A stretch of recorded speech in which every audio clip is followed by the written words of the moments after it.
जय श्री कृष्णा। कैसे हैं आप लोग फ्रेंड्स। आज की चर्चा जो है काफ़ी महत्वपूर्ण होने वाली है।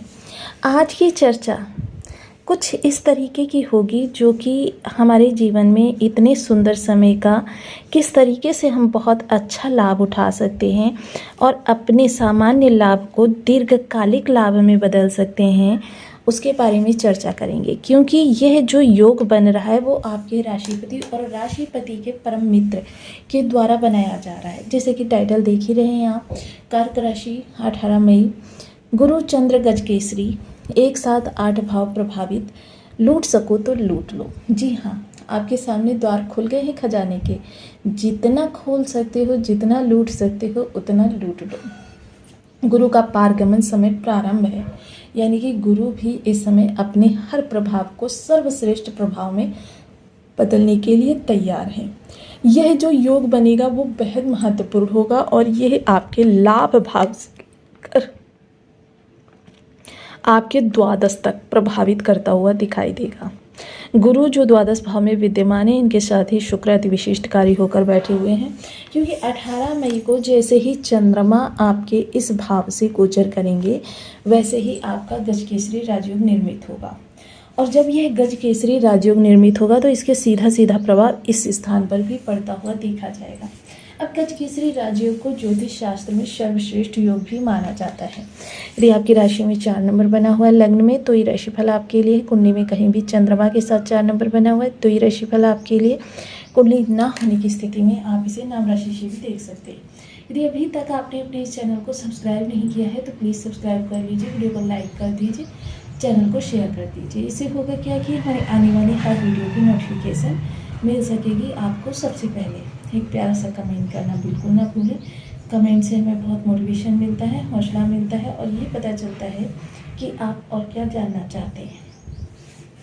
तो देखिए, गुरु चंद्र गजकेसरी राजयोग जो बनेगा, सबसे पहले बुध और चंद्रमा के द्वारा बनेगा। बुध और चंद्रमा के द्वारा बनेगा तो जाहिर सी बात है आपके कार्य में बदलाव आएगा और आपके व्यय को भी नियंत्रित करेंगे, निवेश को देखेंगे। साथ ही साथ लाभ के लिए किए गए कोई प्रयास इस समय आपके लाभ को दीर्घकालिक लाभ में बदल देंगे। कर्म में किसी भी प्रकार की अनीति का प्रयोग ना करें, किसी के हक का हनन ना करें, पक्षपात ना करें, ये सारी चीज़ें बिल्कुल भी इस दौरान ना करें।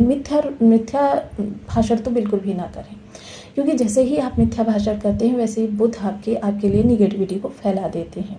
तो ये सभी कार्य जो हैं वो आपकी निगेटिविटी को बढ़ा देते हैं। अब यह सप्तम दृष्टि सीधे आपके विचारों को प्रभावित करेगी, तो यह समय विचारों को इम्प्लीमेंट तक ले जाने के लिए बहुत अच्छा समय है। क्योंकि कोई भी विचार सिर्फ मस्तिष्क में रह जाए, इसका मतलब ये है कि आपका कोई ना कोई ग्रह आपके लिए नकारात्मकता को बढ़ा रहा है, जिसकी वजह से आपके विचार मस्तिष्क में ही दम तोड़ देते हैं। आप किसी भी तरीके से इन विचारों को आगे नहीं ले जा पाते हैं। तो कार्य से जुड़े हुए कोई भी फेरबदल, कोई भी रणनीति आपके माइंड में चल रही है, तार्किक या किसी भी प्रकार से स्वयं की क्षमता को सिद्ध करना है, तो ये समय आपके लिए बहुत ही उपयुक्त रहने वाला है। वहीं जैसे ही 2.5 दिनों के बाद गुरु चंद्र का मिलन होगा, क्योंकि यहाँ पर तीनों ही सौम्य ग्रह होंगे, तो जाहिर सी बात है ये समय आपके खर्च को, क्योंकि शुक्र यहाँ अति विशिष्टकारी हो रहे हैं। अब शुक्र अति विशिष्टकारी हो रहे हैं तो देखिए, वैसे तो ये स्वकेंद्रित शुक्र अति विशिष्टकारी हैं, लेकिन चंद्रमा बहुत ही महत्वपूर्ण ग्रह होते हैं। चंद्रमा देखिए जिस भी भाव में जाते हैं, यानी कि देखिए आपके कमरे में लाइट है, स्विच है, पावर है वायर के अंदर, लेकिन ये वर्क कब करेंगे? जब आप स्विच को ऑन करेंगे तब आपका बल्ब चलेगा। जैसे ही स्विच को बंद करेंगे वैसे ही आपका बल्ब बंद हो जाएगा। अर्थात ये जो स्विच है चंद्रमा, जब तक ये किसी भाव को पुश नहीं करेगा तब तक उस भाव का प्रभाव आपको पूर्ण रूपेण नहीं प्राप्त हो पाएगा। तो इसके लिए बहुत ज़रूरी है कि चंद्रमा को हम सकारात्मक करके रखें, क्योंकि सकारात्मक चंद्रमा किसी भाव में जाएगा तो वहाँ अपनी सकारात्मकता से नकारात्मकता को काटेगा, लेकिन नकारात्मक चंद्रमा किसी भाव में जाएगा तो अपनी नकारात्मकता से सकारात्मकता को कम कर देगा। तो इसलिए चंद्रमा को सदैव ही बलि करके रखें।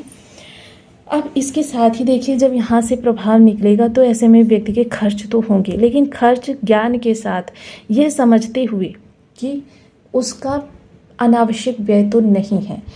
परिवार के ऊपर होंगे, स्वयं के ऊपर होंगे। इस समय परिवार के साथ क्वालिटी टाइम स्पेंड करेंगे। परिवार के साथ आपकी बहुत ही सुंदर स्थितियां बनती हुई देखी जाएंगी। परिवार के साथ बाउंडिंग बहुत अच्छी रहेगी। लग्जीरियस आइटम्स खरीदेंगे। लग्जीरियस चीज़ें इस समय दौरान घर में आ सकती हैं। आपके लिए बहुत ही सुंदर स्थितियों का निर्माण होता हुआ दिखाई देगा। चीज़ें आपके लिए बेहतर से बेहतर होती हुई देखी जाएंगी। इसके अतिरिक्त सप्तम दृष्टि जो इस समय शत्रुओं पर पक्षपात करने के लिए और आपके कार्यों की रणनीतियों को विस्तार देने के लिए बहुत अच्छा समय रहेगा। इस समय अपनी रणनीति जो कार्य से रिलेटेड आपने बनाई हुई है या अपने फ्यूचर से रिलेटेड जो भी कुछ सोचा हुआ है उसको अभी से शुरू कर दीजिए, क्योंकि जब सही समय पर कार्य को शुरू किया जाता है, बेशक उसको धीरे धीरे किया जाए, तो वो आपके लिए लाभ को दीर्घकालिक लाभ में बदल देता है। आप दीर्घकालिक लाभ जिन भी चीज़ों से आपको करना हो, यानी अपने फ्यूचर से आपको लाभ ही लाभ लेना है, तो जाहिर सी बात है उनकी शुरुआत जो भी कार्य आपने अपने आप फ्यूचर के लिए सोचे हुए हैं या अपने कार्य क्षेत्र के लिए सोचे हुए हैं अभी शुरू कर दीजिए। अष्टम दृष्टि अचानक धन लाभ के अवसर आपके सामने उपस्थित करेगी, जिसकी वजह से आपकी थोड़ी सी जिम्मेदारियां बढ़ सकती हैं, थोड़ा सा वर्कलोड बढ़ सकता है, क्योंकि देखिए इस समय द्वादश भाव में बैठकर खर्च के लिए धन की व्यवस्था अचानक धन से होनी है, क्योंकि खर्च आप करेंगे अपने परिवार पर, तो जाहिर सी बात है कि इस समय पर आपके धन की भी आवश्यकता पड़ने वाली है। तो ये धन, क्योंकि शुक्र सदैव आपके लिए धन का अरेंजमेंट करवा देते हैं, तो अचानक धन से आपके धन का अरेंजमेंट होगा। धन आप इस समय भूमि भवन वाहन लग्जरियस आइटम खाने पीने के शौकीन व्यक्ति, साथ ही साथ इस दौरान आप ब्रांडेड चीज़ें खरीदने के शौकीन व्यक्ति, मतलब इस समय आपके शौक जो होंगे ना वो किसी राजा महाराजा से कम नहीं होंगे। और यही चीज़ें आपके लिए बहुत अच्छे समय को भी निर्धारित कर रही हैं। यह समय जो है वो अनर्गल चीज़ों के बारे में सोचने का नहीं है। एक चीज़ का विशेष ध्यान रखें, जब आप झूठ बोलते हैं बुध खराब हो जाते हैं। जब आप अनीति आचरण करते हैं, बड़ों का अपमान करते हैं या फिर कार्य क्षेत्र में किसी की अवहेलना करते हैं, मान लीजिए कोई व्यक्ति अगर गलत कार्य करने के लिए कह रहा है तो बिल्कुल मत कीजिए, लेकिन शालीनता से स्पष्टतया रूप से मना कर दीजिए। लेकिन नीति का प्रयोग करते हुए जब आप अपने कार्यों को आगे बढ़ाते हैं तो ये गुरु बुध दोनों ही आपके लिए मददगार हो जाते हैं।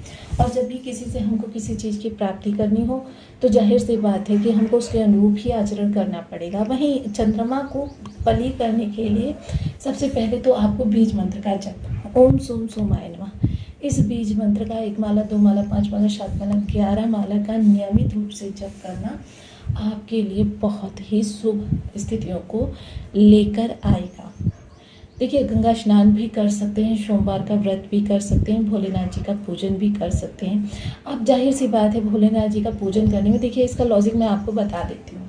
मान लीजिए कि आपके बच्चे के स्कूल में आपको उसकी मार्कशीट लेनी है, तो इसके लिए आप स्कूल जाएंगे या फिर आप सीधे शिक्षा मंत्रालय जाएंगे।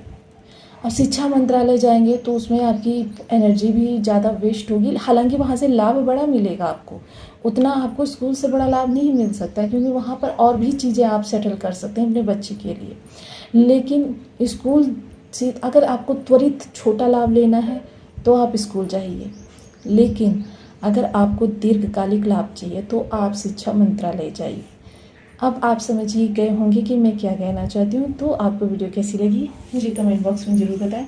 चैनल पर न्यू है तो प्लीज़ वीडियो को लाइक शेयर, चैनल को सब्सक्राइब करना बिल्कुल ना भूलें। मिलती हूँ नेक्स्ट वीडियो में, तब तक के लिए नमस्कार। अपना ध्यान रखें, स्वस्थ रहें, मस्त रहें।